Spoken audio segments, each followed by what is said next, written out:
Rússia ha atacat amb míssils aquesta matinada a l'entorn d'Odessa, la principal ciutat del sud d'Ucraïna, fins ara al marge dels bombardejos.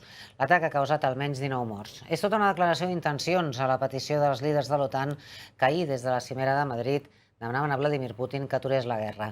Caldrà veure si l'atac forma part d'una ofensiva per controlar tota la sortida al Mar Negre o es tracta d'una acció puntual. Només havia passat una hora de la mitjanit quan un atac aeri de l'exèrcit rus procedent del Mar Negre ha llançat 3 míssils sobre una zona d'habitatges a Vilorodnitstrovski, a 80 quilòmetres d'Odessa. Almenys 19 persones hi han mort, entre elles 2 nens. Una trentena de veïns han hagut de ser hospitalitzats i els serveis de rescat continuen treballant per desenterrar persones sota la runa de l'edifici. Aquest atac ha tingut lloc poques hores després que les tropes russes anunciessin la seva retirada de l'estratègic illot de les Serps, pròxim a Odessa. Un gest de bona voluntat segons el Kremlin, per tal de desbloquejar les rutes del Mar Negre.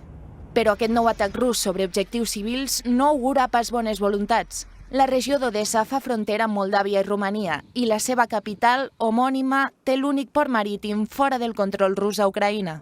Davant la possible imminència d'un atac, els ciutadans utilitzen les catacumbes i coves naturals que hi ha disseminades sota els carrers d'Odessa.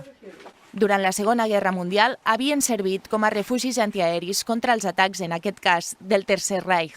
Mentrestant, a l'est, les províncies del Donbass veuen com l'exèrcit rus redobla l'ofensiva. Segons les autoritats de l'autoproclamada República de Lugansk, les forces russes ja són a les portes de la ciutat de Lysychansk, el darrer reducte ucraïnès a la regió. Aquesta ciutat, Siversk, és la darrera població important en el camí cap a Lysychansk.